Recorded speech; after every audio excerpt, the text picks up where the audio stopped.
वैश्विक महामारी को देखते हुए इस बार सबसे प्रतिष्ठित नोबेल पुरस्कार वितरण समारोह का आयोजन भी ऑनलाइन प्रसारण के माध्यम से किया गया। मुख्य समारोह से पहले ही आयोजकों ने 2020 के नोबेल विजेताओं को उनके घर जाकर पुरस्कार सौंप दिए थे। 10 दिसंबर को स्टॉकहोम में होने वाले समारोह को सादगी से मनाया गया और पुरस्कार वितरण की रिकॉर्डिंग्स का सीधा प्रसारण किया गया। ज्ञान विज्ञान की एक रिपोर्ट।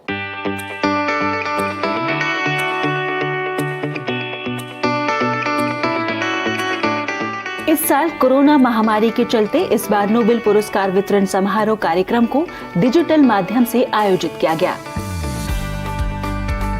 2020 में विज्ञान, साहित्य, अर्थशास्त्र और शांति के क्षेत्र में नोबेल पुरस्कार जीतने वाले 12 विजेताओं को पहले ही उनके वतन में घरों पर जाकर पुरस्कार राशि, प्रशस्ति पत्र और पदक से सम्मानित किया गया और 10 दिसंबर को स्टॉकहोम और ओस्लो के मुख्य समारोह में इन रिकॉर्डिंग्स का ऑनलाइन प्रसारण किया गया। विज्ञान के क्षेत्र में इस बार के विजेताओं में चिकित्सा के लिए 3 वैज्ञानिकों, अमेरिका के हार्वी जे alter, Charles M rice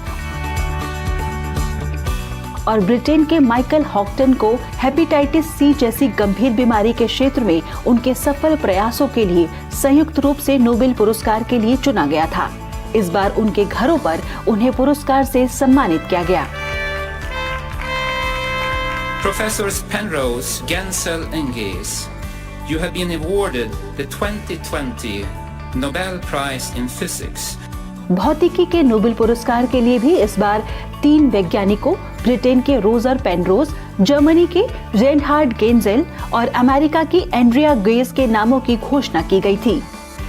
Roger Penrose को एल्बर्ट आइंस्टीन के सिद्धांतों के आधार पर ब्लैक होल के निर्माण का पता लगाने के लिए मैथमेटिकल मॉडल्स तैयार करने और रेनहार्ड गेंजेल और एंड्रिया गेज को ब्रह्मांड के रहस्यों को समझाने के लिए भौतिकी के नोबेल से सम्मानित किया गया। We will now continue the ceremony by honoring the laureates in chemistry. रसायन विज्ञान के क्षेत्र में इस बार 2 महिला वैज्ञानिकों का चयन किया गया था। फ्रांस की एमेनुएल शारपेंटिए तथा अमेरिकी बायोकेमिस्ट जेनिफर ए डाउडना को जीनोम एडिटिंग की क्रिस्पर-cas9 पद्धति विकसित करने के लिए नोबेल पुरस्कार दिया गया है, जो कि जेनेटिक बीमारियों के निदान की दिशा में एक क्रांतिकारी विकास कहा जा सकता है।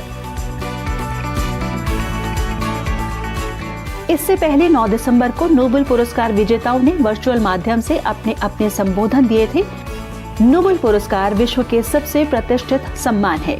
स्वीडन के मशहूर वैज्ञानिक सर अल्फ्रेड नोबेल की याद में हर साल विज्ञान, साहित्य, अर्थशास्त्र और शांति के क्षेत्र में उत्कृष्ट योगदान देने वाली शख्सियतों को चुना जाता है और फिर सर अल्फ्रेड की पुण्यतिथि 10 दिसंबर को स्टॉकहोम और ओस्लो में भव्य समारोह के दौरान नोबेल लॉरिएट्स को उस साल के नोबेल से सम्मानित किया जाता है, जो इस बार वैश्विक महामारी के चलते डिजिटल तरीके से मनाया गया।